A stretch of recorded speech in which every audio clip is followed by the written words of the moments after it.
할렐루야. 예, 옆에 있는 분들 축복하도록 하겠습니다. 뭐라고 축복하시느냐 하면 당신은 제게 있어 참으로 아름다운 동행입니다 라고 축복하시기 바라겠습니다.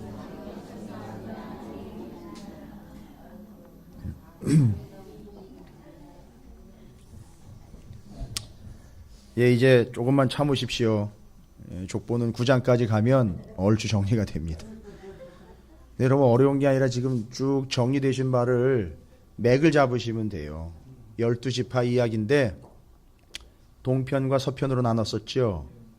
그래서 동편지파, 서편지파예요. 이거는 다른 게 아니라 약속의 땅에 들어가지 못한 지파, 들어간 지파.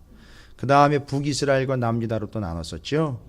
그렇죠. 그래서 하나님의 뜻에 의하여 하나님의 계획 가운데 있는 지파, 그렇지 않은 지파. 그런데 그 중에서도 북이스라엘에서도 그걸 캐치하고 쫓겨서 내려오더라도 예배를 위하여 그걸 다 버리고 내려온 사람들이 있더라. 이게 이제 5장을 중심으로 나오고 9장 가면 구체적으로 그 지파가 누군지 9장 3절에 또 언급을 해요. 거기 이제 베냐민, 다음에 므낫세와 에브라임 얘기가 나오고요. 나머지 지파는 언급이 안 됐는데 5장을 보니까 언급 안 된 지파는 그 두 지파. 예, 그게 5장에서는 두 지파가 첨가가 돼서 이야기된 것 같아요. 그건 다 목적한 바가 있으니까 그 지파들이 소개가 되는 겁니다. 그리고 아예 이름조차도 언급되지 않은 지파가 있다고 말씀드렸죠. 단과 스불론이라는 지파는 아예 이름도 언급이 안 됐어요. 이게 얼마나 비참한 건지. 약속은 처음에 다 같이 받았어요. 야곱으로부터 축복은 다 같이 받았거든요. 근데 남아있는 게 없어요. 두 지파는 아예 흔적도 없이 사라져버렸고 요단 동편에 있던 그 지파들은 또 역사가 끝나버렸어요. 그 뭐 이래저래 지금 뭐 남아있는 건 별로 없게 된 처지가 돼버린 겁니다. 여러분 이게 끝이라는 거거든요.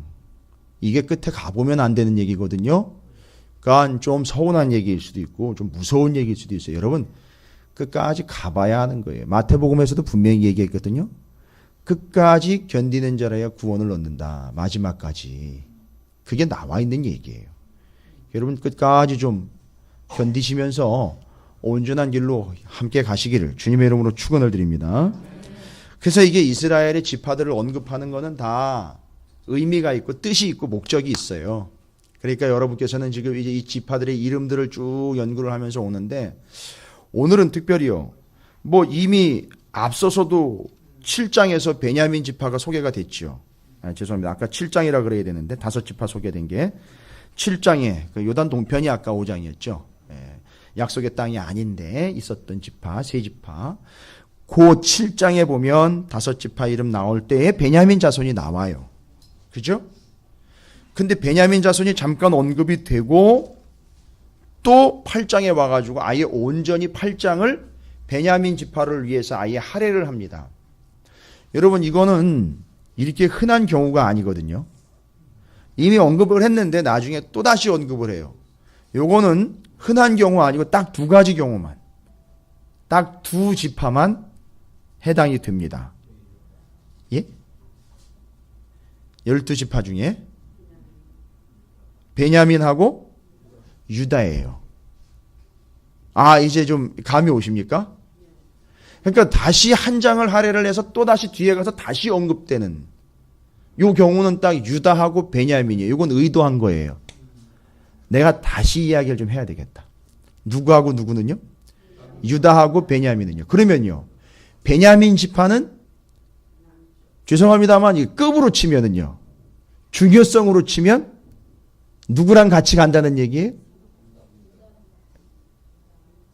지파 이야기로 보면 지금 정황상 보니까 딱 2지파만 한 번 언급하고 다시 또 집중해서 다시 언급해주는 지파는 2지파밖에 없다 그랬죠.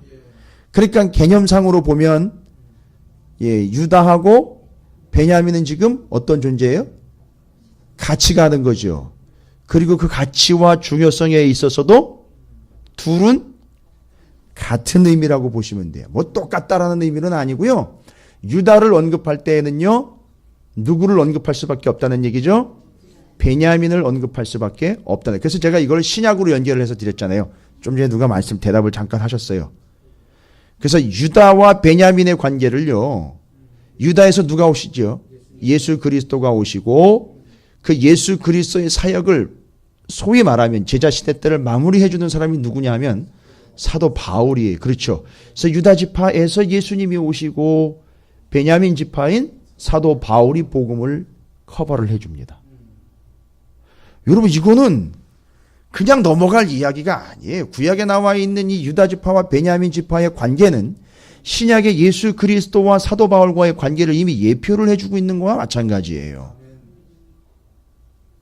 이게 이제 성경을 봐야 되는 거예요. 이거는 주석에 나와 있는 얘기가 아니라 성경을 여러분께서 깊이 보시고 자주 보시고 많이 보셔야지 이 개념들이 설명을 드리더라도 이해가 되는 것이지, 그냥 이렇게 훅훅 지나가면 족보 이야기에 가정 이야기에 뭐 가정의 달이니까 5월달 맞아가지고 제가 족보 이야기 하고 있는 거예요 지금. 그러면 여러분 족보도 다 갖다 펼쳐놓고 한번 좀 봐야 될 거 아니에요. 누가 예수를 믿었고 누가 예수를 믿었는지 뭐 이런 거 좀 따져봐야 되는 거 아니에요 그러면? 단순히 그런 얘기가 아닌 거라는 거예요. 그러니까 지금 베냐민을 8장에서 다시 언급하고 있는 것은 유다만큼의 가치와 유다만큼의 준역성이 있는 거예요.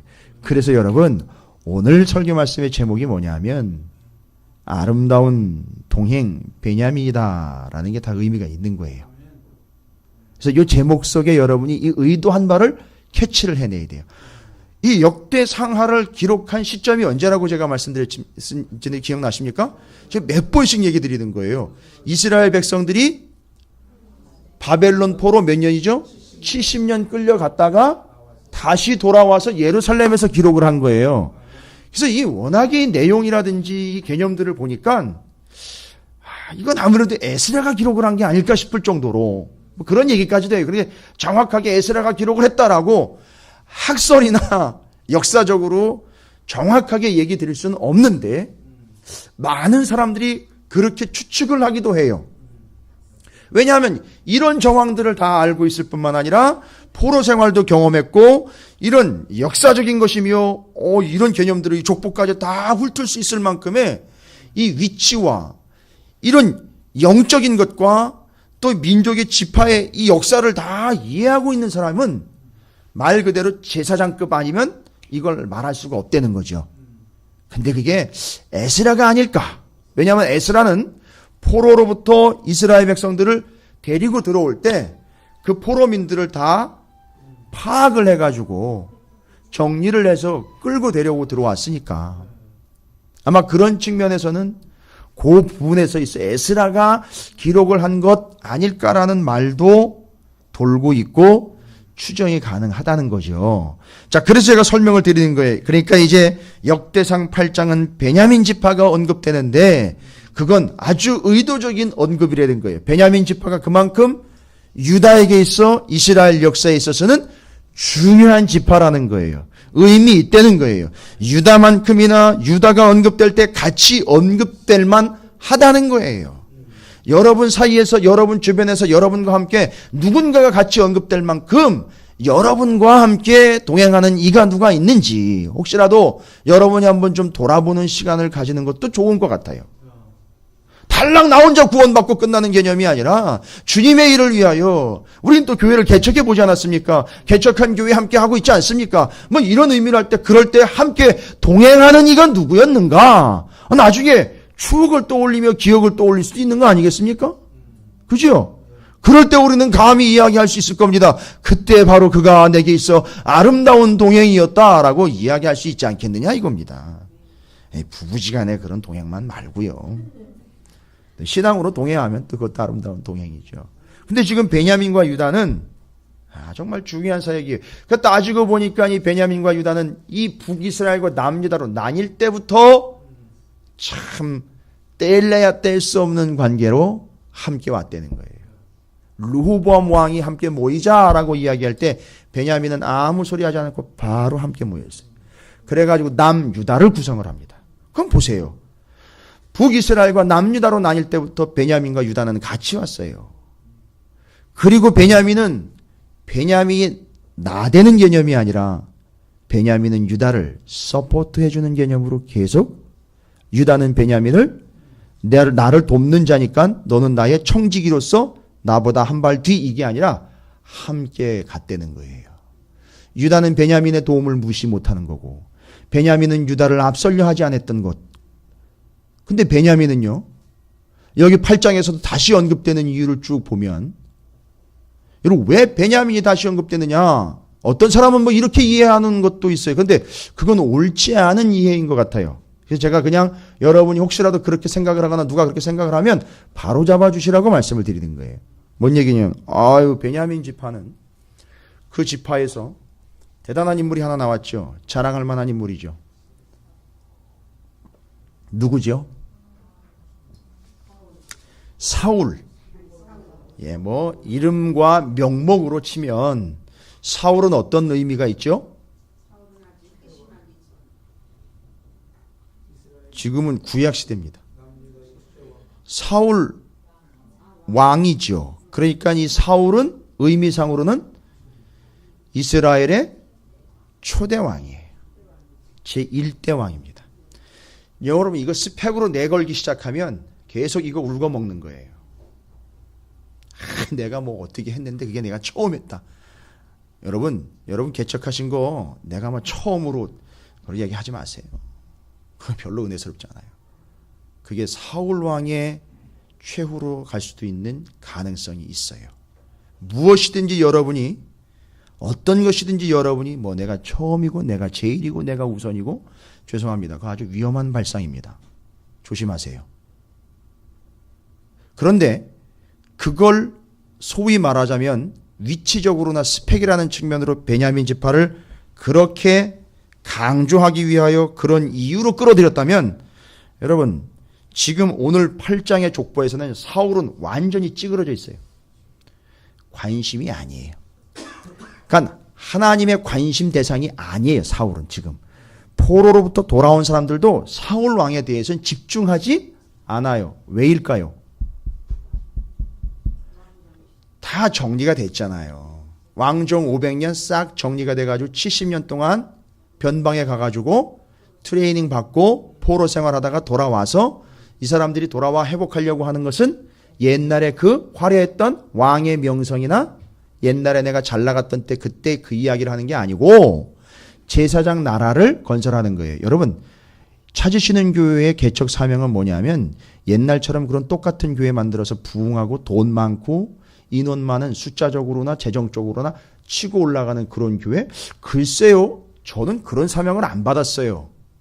무슨 얘기냐 하면 본질적으로는 그게 본질이 아니라는 거예요. 교회를 다시 개척을 해야 될 상황과 사명이 있다면 그건 분명히 베냐민과 유다가 포로로부터 돌아와가지고 회복하려고 하는 하나님의 본뜻이지 지금 사회적으로나 일반적으로 있는 비교 대상에서 우위가 되려고 하는 그런 개척이라든지 그런 사명은 아닐 거라는 거예요. 이걸 여러분이 염두에 두셔야 됩니다. 그러니까 이스라엘은 70년 동안 포로 생활하다 돌아와가지고 회복하려고 하는 게 뭐였느냐 하면 제사장 나라를 회복하려고 했다는 거예요. 여러분 제가 다시 제사장 나라 또 꺼냅니다. 다시. 자, 그런 측면에 있어서 사울 왕은 정말 가치 없는 인물이에요. 언급할 필요가 없는 인물이라고요. 왜요? 이 사울 왕은 제사장 나라의 컨셉을 이해를 못했어요. 그러다 보니까 이 사울 왕은 어떻게 하려고 했냐면 다윗을 죽이려고 했을 뿐만 아니라 자기가 이 나라의 최고의 권력인 것을 계속 자리매김을 하려고 자꾸 되지도 않는 비교의식을 가지고 다윗을 경계했어요. 그러니까 다윗을 왕으로서 자꾸 경계를 하는 거예요.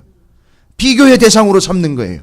나보다 더 잘 나가면 어떻게 하나? 나보다 더 인정받으면 어떻게 하나? 나보다 더 앞서면 어떻게 하나? 이런 걱정에 다윗을 극히 경계를 했다는 거죠. 자, 그러면 그런 측면으로 보면 이건 하나님의 의도를 정확하게 간파하지 못했다라는 거죠. 그래서 사울은 관심의 대상이 아니에요. 오늘 역대상 8장에 보시면 사울 왕에 대해서 언급하고 있잖아요. 오히려 언급을 하고 있다면 여러분이 29절 이후로 보면 사울 왕이 전혀 언급이 안 되는 건 아니에요. 왜냐하면 이 사람도 계보이기 때문에 언급은 되지만 그가 왕으로서 뭐 어떻게 했고 어떻게 했고 이걸 얘기하는 게 아니라 오히려 누가 언급이 되고 있느냐 하면 요나단이 언급이 되고 있어요. 요나단이야. 사울의 아들인 요나단이 언급이 되고 있다는 거죠. 그러면 그 앞서서 6절부터 27절까지는 누가 언급이 되고 있느냐 하면 베냐민 지파 중에 여러분이 들어봄직한 이름이 하나 나와요. 6절부터 27절까지의 28절까지 기록된 내용 중에 이 사람이 중심이 되고 있어요. 6절부터 시작될 때. 시작되면서 바로 언급이 되죠. 예? 에훗이에요. 그 에훗이 누군지 여러분 혹시 사사예요. 맞아요. 베냐민 지파에서 사사로 부름받은 사람 에훗이에요. 에훗의 이름의 뜻이 뭐냐? 연결하는 자, 결집시키는 자. 이런 뜻이 있어요. 이건 나중에 천천히 제가 다시 설명드릴게요. 근데 에훗이 왼손잡이에요. 여러분 베냐민이라는 이름의 뜻이 뭔지 아십니까? 베냐민이라는 이름의 뜻이 베냐민 모의 아들이에요. 그 에훗이 특별히 언급된 이유가 있어요. 베냐민이라는 이름 때문에 언급이 돼요. 에훗은 무슨 손잡이라고요? 왼손잡이에요. 베냐민이라는 말의 뜻은 오른손의 아들이라는 뜻이에요. 근데 이놈의 족속에서 죄송합니다. 왼손잡이 등신이 나온 거예요. 여러분 이건 지금 우리는 이걸 이야기하는 시대는 아니에요. 이걸 얘기하는 시대는 아닙니다. 근데 옛날에는요. 왼손잡이 하면 모자르거나 덜 떨어진 걸 이야기를 해요. 개념상 오른손을 쓰지 못하고 왼손을 썼다는 건 부정한 걸 이야기를 해요. 그런데 왼손잡이가 뭐가 됐어요? 아니 왕이 아니죠. 사사가 된 거예요. 개념상 스펙상으로는 될 수 없는 자가 사사가 됐습니다. 그것도 왼손잡이가요. 부정한 자요, 부족한 자가. 그러니까 이건 자기가 되거나 누가 세운 게 아니에요. 누가 세운 거예요? 그렇죠. 전적으로 하나님이 세우신 거예요. 그 왼손잡이를 하나님이 세우신 거예요. 그래서 쓰신 거예요. 베냐민 지파는 오른손의 아들이라 라는 이름을 가지고 뜻을 가지고 있는데 거기서 왼손잡이가 사사로 등용을 받은 거예요. 왼손잡이 여러분 희망을 가지십시오. 왼손잡이라는 말은 뭐냐면 남들 다 그거 할 때 나는 그거 하지 못하는 사람. 남들 다 그거 누릴 때 나는 누리지도 못하고 한켠에 찌그러져 있는 심령. 남들은 다 그거 자랑할 때 나는 쭈뼛쭈뼛하면서 뒤로 밀려나가야 되는 그런 상황들. 남들 다 잘 나간다고 그럴 때 나는 뒷편으로 밀려나 있는 것 같은 참으로 부족하고 참 나서기 어렵고 자랑할 것 없는 것 같은 그런 부족한 심령. 그게 왼손잡이에요. 근데 잘 보세요. 그 왼손잡이를 하나님이 왼손을 붙잡아 일으켜서 쓰시더라는 거예요. 뭐 어떻게 쓴다고요?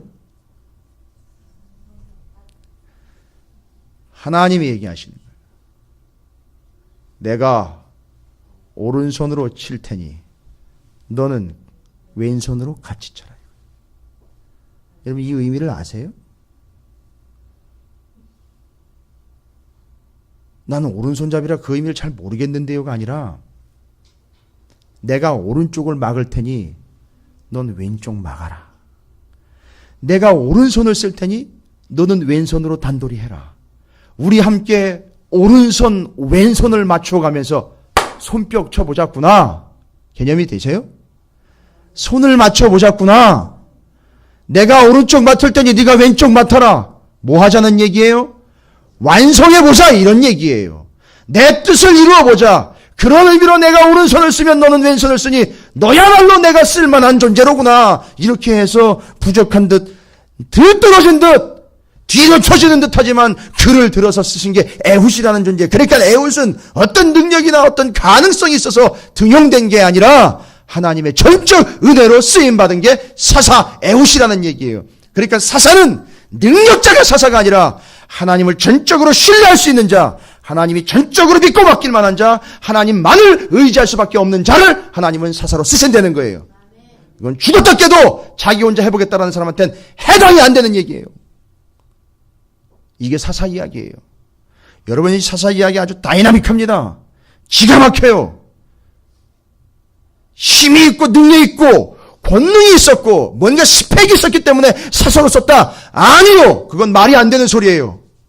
뭘 항아리 가지고 나가고 횃불 가지고 나가는데 적들이 다 나가 자빠집니까? 그게 말이나 되는 소리예요, 그게?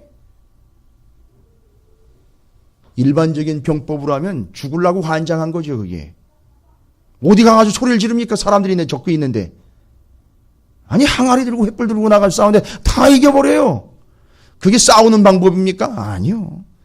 그건 일반적인 방법이 아니에요. 죽겠다고 덤비는 거죠. 그런데 그 싸움을 누가 싸우느냐? 맞다. 하나님이 싸우시더라는 거예요. 그걸 믿을 수 있는 사람이 사사지, 지가 해볼 수 있고 지가 하겠다라고 나대는 존재가 사사가 되는 게 아니라는 거예요. 절대 쓰지 않습니다. 자, 그러면 제가 왜 에훗 이야기를 드리느냐 하면, 지금 베냐민 지파의 족보를 제가 말씀드리는데, 뭐 누가 누굴 낳고 누가 누굴 낳고 이름 저기 파악하자는 게 아니에요. 족보 대수 파악하자는 게 아니라 8장 1절부터 5절까지 일반적인 이야기를 하면서 6절부터 넘어오면서 에훗, 그 에훗의 가문과 에훗의 후손들이 28절까지 기록이 돼요. 그리고 그 뒤로요, 29절부터 40절까지는 사울의 후손들로서 누가 중심이 된다 그랬죠? 요나단이 중심이 돼요. 여러분, 이건 아예 기억을 하셔요. 역대상 8장의 전반부는 에훗이 중심이고요, 후반부는 요나단이 중심이에요. 근데 이 베냐민 지파는요, 혼자가 아니라 반드시 누구와 같이 언급된다는 거죠? 유다와 같이 언급된다는 거예요.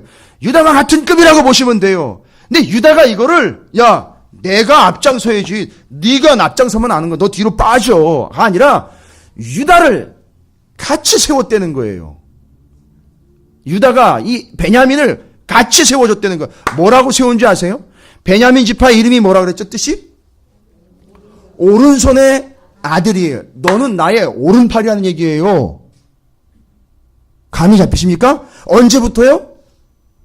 그때 북이스라엘 남유다로 갈라질 때부터 돌아와서 하나님 나라의 제사장 나라를 회복할 때까지 베냐민 지파는 유다에게 있어 뭐가 된 거예요?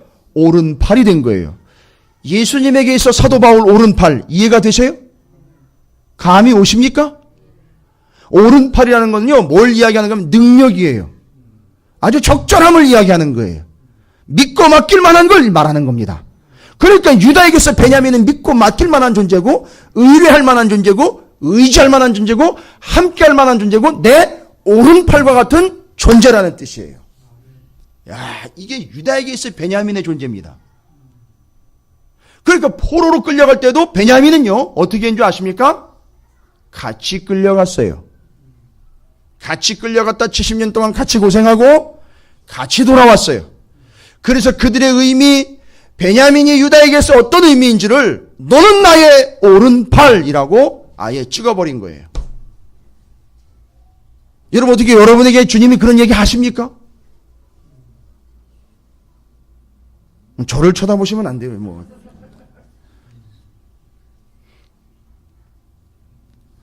얼마나 중요한 존재인지.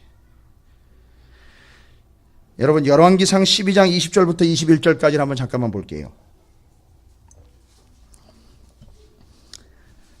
지파가 12지파가 나라로 나눠질 때 얘기예요. 12지파가 나라로 나눠질, 북이스라엘과 남유다로 나눠질 때 얘기거든요. 열왕기상 12장 20절과 21절에 이 베냐민이요, 이게 만만하지 않은 지파예요. 베냐민 지파가 사울, 요나단, 특별히 이 요나단으로 대표가 되고 있는 이 베냐민 지파는, 또 에훗도 얘기 드렸지만 먼저는 요나단이 먼저는 좀 중요한 인물로 언급이 됩니다. 왜냐, 에훗은 이제 사사시대고 요나단은 왕정시대 얘기니까 이제 후의 얘기죠. 순서대로 에훗과 요나단이 언급이 된 거예요. 그런데 보면 거기 열왕기상 12장 20절과 21절에 이렇게 기록이 되어 있습니다. 다 찾으셨나요? 예. 온 이스라엘이 여로보암이 돌아왔다 함을 듣고 사람을 보내 그를 공회로 청하여 온 이스라엘의 왕으로 삼았으니, 지금 여로보암을 온 이스라엘의 왕으로 삼았다고 그랬어요. 사람들이요. 대부분이 다 왕으로 삼은 거예요. 누구를요? 여로보암. 이게 솔로몬 후의 얘기죠? 솔로몬의 아들 때의 얘기입니다. 이게 여로보암은 솔로몬의 신하예요, 원래 치면. 그런데 온 이스라엘은 여로보암을 왕으로 세운 거예요. 누가 왕이 돼야 되는데, 절차상으로 보면 르호보암이 왕이 돼야 되는데, 온 이스라엘은 여로보암을 왕으로 삼았다 그럽니다. 유다 지파 외에는, 잘 보세요, 유다 지파 외에는 다윗의 집을 따르는 자가 없으니라 라고 나와요. 잠깐 유다 지파 말고는, 유다 지파 외에는 유다 지파와 함께하는 이가 없었다라는 식으로 이야기가 돼요. 잠깐입니다. 그런데 21절에 넘어가 보면 르호보암이 예루살렘에 이르러 유다 온 족속과 베냐민 지파를 모으니, 그러니까 이 베냐민 지파는 온 이스라엘이 누구에게로 넘어갈 때요? 여로보암에게로 넘어갈 때 베냐민 지파와 유다 지파에게 르호보암이 이야기를 한 겁니다. 함께 하자라고 이야기를 했을 때, 바로 그때 택한 용사가 18만 명이라 이스라엘 족속과 싸워 나라를 회복하여 솔로몬의 아들 르호보암에게 돌리려 하더니 라고, 베냐민 지파가 처음에는 북이스라엘과 남유다로 유다밖에 없었던 상황에서 베냐민 지파가 유다를 함께 조인해서 유다 지파를, 남유다 왕국을 세우는데 지대한 공헌을 한 지파가 베냐민 지파예요. 그때 이후로부터 계속 세워가는 겁니다. 자, 그래서 이 베냐민이라는 이름이 오른손의 아들이라는 뜻이 있었죠. 누구에게 오른팔 역할을 했느냐 하면 유다에게 있어 오른팔 역할을 한 거예요. 예수님에게 있어 사도 바울이 어떤 위치였는가 굳이 이야기하자면, 쉽게 이야기하자면 이제 요 이름풀이로 해서 예수님에게 있어 사도 바울은 오른팔이었어요. 왜요?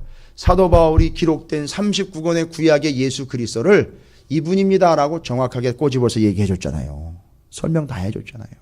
그렇게 전했잖아요. 또 속 시원하게 바울이 다 정리를 해줬어요. 뭐 그 다음에 사람들이 믿느냐 안 믿느냐의 문제였지, 그죠? 그러나 바울은 다 정리를 했어요. 여러분, 서신서를 보면 다 나와 있지 않습니까? 구약 39권을 명쾌하게 해석을 해서 그가 바로 이분입니다라고 설명을 다 해줬단 말이에요. 정리가 끝난 거. 그러니까 베냐민 지파의 바울은 예수님에게 있어 오른팔과 같은 거예요. 유다를 세워준 존재 베냐민이 되는 거예요. 예수를 세워준 존재 바울이 되는 거예요. 이해하시기 쉽게 이제 신약까지 가서 설명을 드리는 거예요. 그러니까 베냐민이요, 정말 가치 있는 지파였는데, 참 뛰어난 지파이기도 했는데, 이유는 거기서 사울 왕이 나왔기 때문이라는 이제 이런 허접한 대답은 쑥 집어넣자는 얘기예요. 그럼 베냐민도 뭘 깨달았다는 얘기죠? 이 나라는 왕이 지배하는 나라가 아니라 하나님께서 왕이 되어 그 왕은 하나님 나라의 제사장 역할을 감당하는 게 맞다라는 걸 동의한 사람들이에요. 이거 쉽지 않습니다. 더군다나 베냐민 지파는 사울의 왕권을 경험해 본 지파예요. 뭔 얘기인지 아십니까? 한 번 정권의 맛을 들여봤기 때문에 한 번 나서서 나대면서 자기가 잘난 척 해본 사람들은 절대 그거 못 놔요. 이해가 되시죠? 예. 그렇기 때문에 자기가 앞서서 주장해보고 자기가 중심이 되어본 사람은 그 중심 자리를 포기를 못한다고요.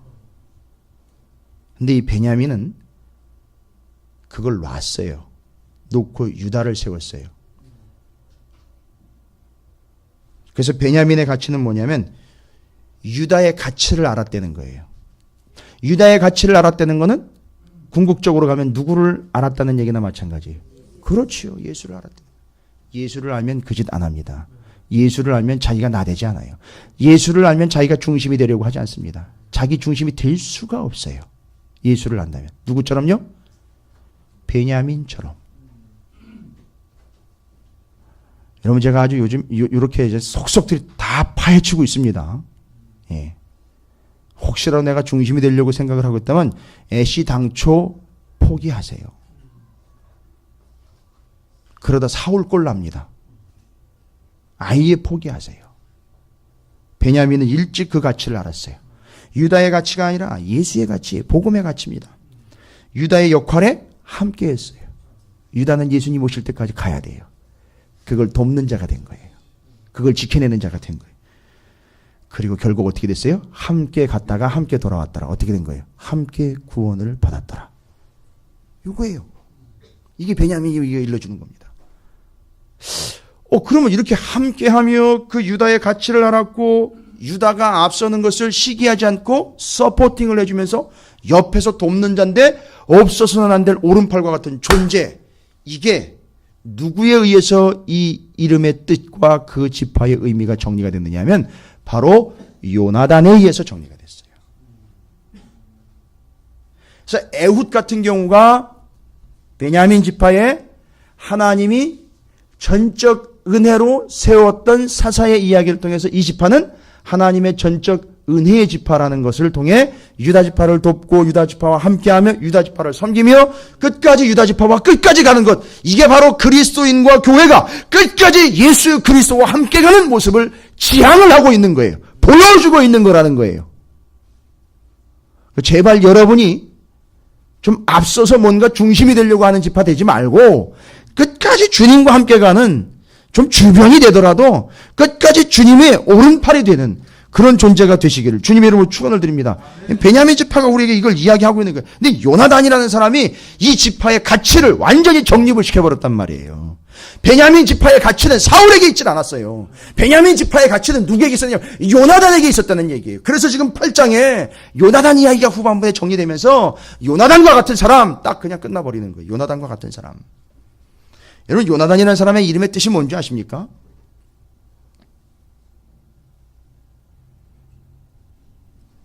요나단이라는 사람의 이름의 뜻? 그렇죠. 여러분 공부를 안 해오셨으니까 아실 리가 없죠. 그래서 제가 먼저 공부한 제가 가르쳐 드릴게요. 요나단이라는 말의 뜻은요, 여호와께서 주셨다라는 뜻이에요. 기가 막히죠. 여호와께서 주셨다. 요나단이라는 사람을 여호와께서 주셨다는 거예요. 누구한테 줬을까요? 눈치들이 엄청 빠르시네. 저 사울에게 줬다라고 대답하실 줄 알았는데 누구한테 준 거예요? 그렇죠. 자, 그러면 베냐민, 에훗, 요나단 다 정리할게요. 한꺼번에. 이게 세 개가 한꺼번에 정리가 돼야 돼요. 그래야 유다에게서 베냐민이 어떤 의미고 유다와 베냐민이 어떤 관계인지가 다 정리가 되는 거예요. 베냐민은요, 오른손의 아들, 오른팔이라는 거잖아요. 그죠? 에훗 같은 경우는요, 앞선 전반부의 중심 인물인 에훗, 사사 에훗은 일치와 결합이라는 뜻이에요. 거기다가 요나단은요, 여호와께서 주셨다라는 뜻이에요. 연결이 어떻게 좀 되세요? 이 베냐민의 의미가 베냐민 지파가 유다에게서 어떤 의미인지 정리가 되십니까? 여러분 이건 의도한 본문이에요. 역대상 8장을 통해서 베냐민 지파를 다시 언급하는 것은 유다와 함께 가며 유다의 가치에 버금가고 있다는 이야기이고, 그 유다에서 베냐민이 어떤 의미였고 이스라엘 역사에서 베냐민이 어떤 존재인지를 이야기하는데 이거예요. 오른팔과 같은 존재는 유다의 오른팔과 같은 존재로 구원의 사역을 함께 가는 오른팔이 되어 준 존재. 그 다음에는요, 일치와 결합이라는 뜻을 가지고 있는 에훗이라는 사람을 통해서 이 사람들은요, 백성들과 열방과 유다 사이, 유다와 유다 백성들과 백성 사이에서 뭔 역할을 감당해내지고 일치와 결합의 역할을 감당해내는 거예요. 이런 측면으로 보면 거의 이 사람들은요, 활동하거나 생각하거나 말하는 것들이 거의 제사장적인 사고방식을 가지고 있다는 걸 알 수 있어요. 거기다가 요나단과 같은 사람이 베냐민 지파의 총체적인 그 정체성을 이야기해주고 있어요. 요나단 같은 여호와께서 주셨다는 거예요. 정말로 요나단을 누구에게 줬느냐 하면 다윗에게 주셨어요. 그래가지고 요나단이 뭐라고 얘기한 줄 아세요? 요나단이 다윗한테 한 얘기가 있어요. 요나단이 다윗한테, 제가 평생 이런 얘기 들어본 적 없어요. 교회 몇십 년 다녔고 목회자며 뭐 누구든 간에 어느 누구도 이런 얘기 한 사람 못 봤어요. 제가 그런데 요나단은 다윗에게 이 이야기를 했어요. 뭐라고 얘기한지 아세요? 다윗, 원래 왕권은 누구한테 넘어가는 거예요? 요나단에게 넘어가죠. 아직 사울이 죽기 전이에요. 왕권은 명목상 누구한테 가는 거죠? 요나단한테 가는 거죠. 이때 요나단이 다윗에게 뭐라 그런지 아세요? 다윗, 너 다음에 나다. 너 다음에 나다. 이렇게 얘기를 했다고요. 순서대로 왕 나눠 먹자 이 얘기가 아니라 나는 왕 아니야. 네가 진짜 왕이야 라고 네 다음 나다라고 이야기했어요. 제가 평생 이제 뭐 제가 50도 안 됐는데 살아오면서 이 얘기 한 번도 못 들어봤어요. 교회 안에서. 제가 그 얘기는 많이 들어봤어요. 나 다음 넌 줄 알아. 이런 얘기는 평생 들어봤어요. 진짜. 뭐 회의 시간에 들어가 보면 네가 뭔데 그따위 얘기를 해. 뭐 이런 얘기서부터 시작을 해가지고 넌 조용히 있어. 연급 안 되면 찌그러져 있어. 뭐 급 안 되면 뭐 저기 나가 있어. 뭐 이런 얘기는 제가 들어봤는데 너 다음 나다 이런 얘기 들어본 적이 없어요. 저 가만히 있어 보라고 내가 먼저 얘기할 테니까. 내 경험으로는 내가 알고 있는 바로는 내가 경험해 본 바로는 내 지식과 내 영적인 파워에 의하면 당신은 나보다 급이 낮으니까 떠들지 말고 가만히 있어. 뭐 이런 얘기는 제가 수도 없이 들어봤는데 너 다음 나다 이런 얘기는 못 들어봤어요. 근데 요나단이요. 차기 대권 후보인 요나단이 뭐라고 얘기하냐? 다윗에게 너 다음 나니까 어떻게 한 줄 아세요? 나를 딛고 올라가시오. 이렇게 얘기를 했어요. 나를 딛고 올라가시오. 요나단이 뭘 아는 겁니까? 하나님이 다윗을 세웠다라는 걸 알고요. 다윗은 정권에 중독되어 있는 파렴치한이 아니라 하나님의 제사장 나라를 이루어낼 존재라는 걸 아는 거예요. 그러니까 요나단은 자기는 그걸 감당할 수 없다. 단 이 정확한 하나님 나라의 제사장 나라의 개념을 알고 있는 다윗을 나는 서포트하는 것만으로도 나는 행복한 존재다. 나는 바로 여호와께서 다윗을 위하여 다윗에게 주신 존재이구나라는 걸 깨닫고는 그를 적극적으로 돕습니다. 몇 번씩 살려주죠? 여러분에게 이런 존재가 있습니까? 혹시 여러분에게 요나단과 같은 존재가 있어요?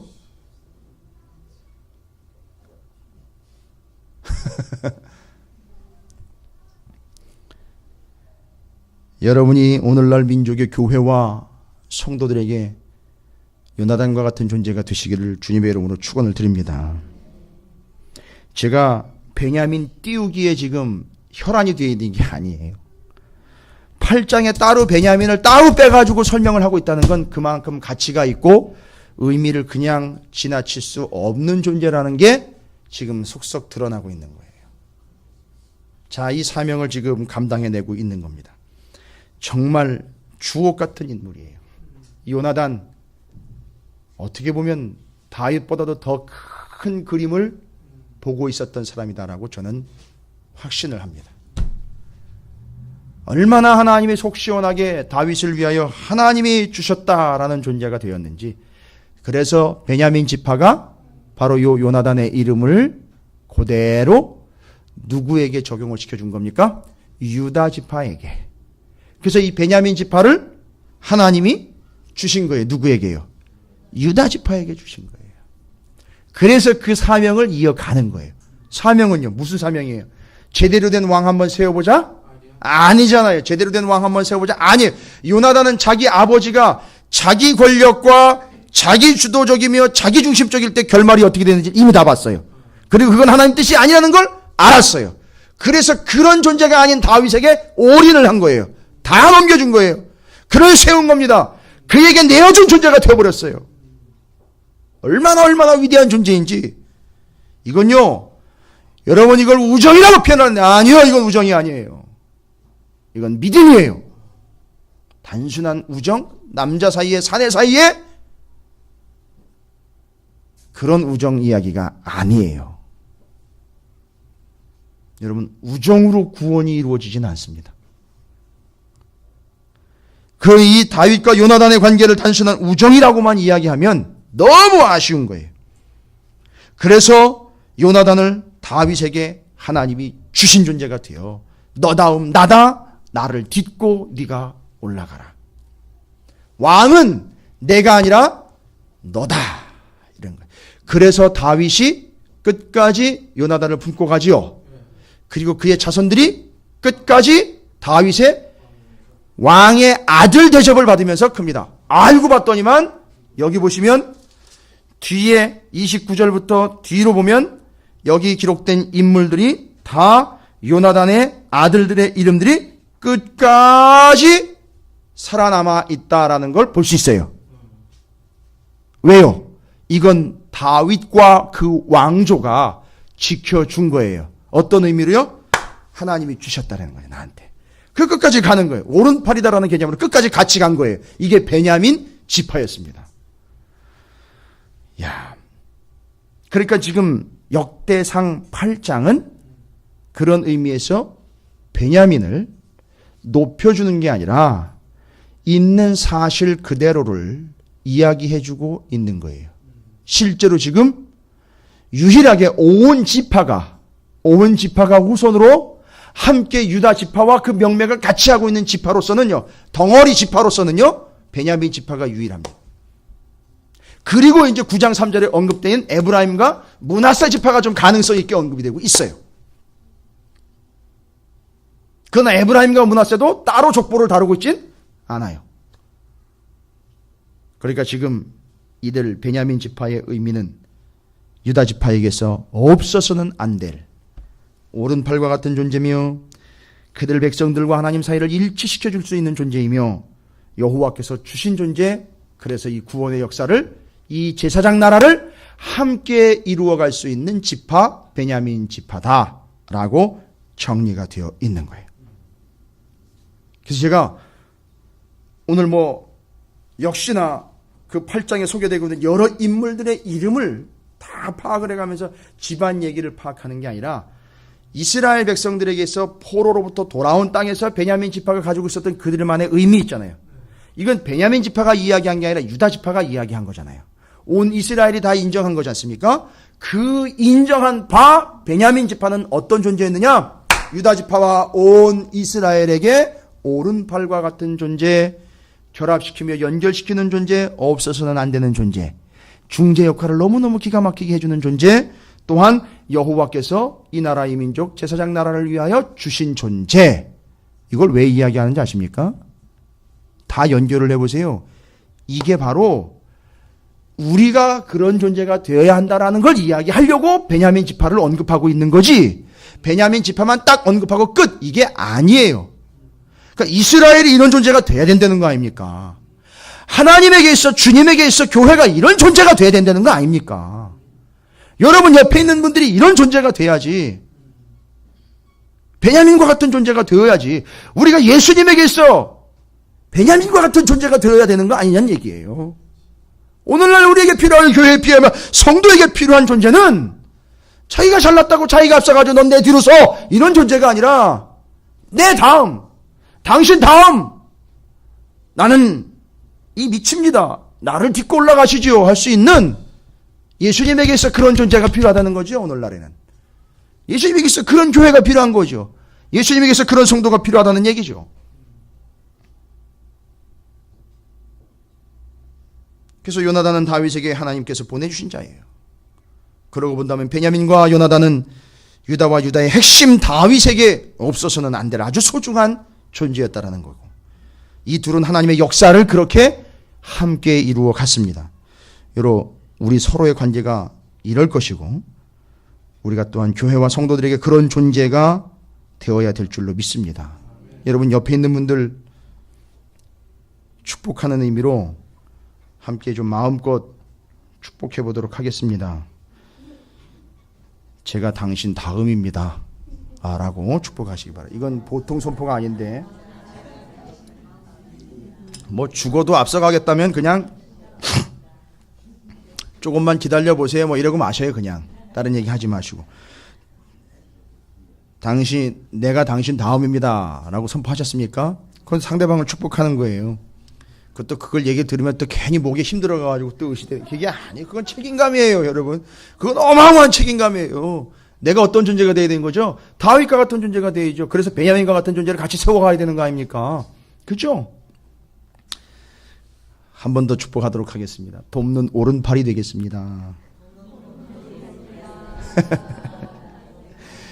한 번 더 연결점이 되겠습니다.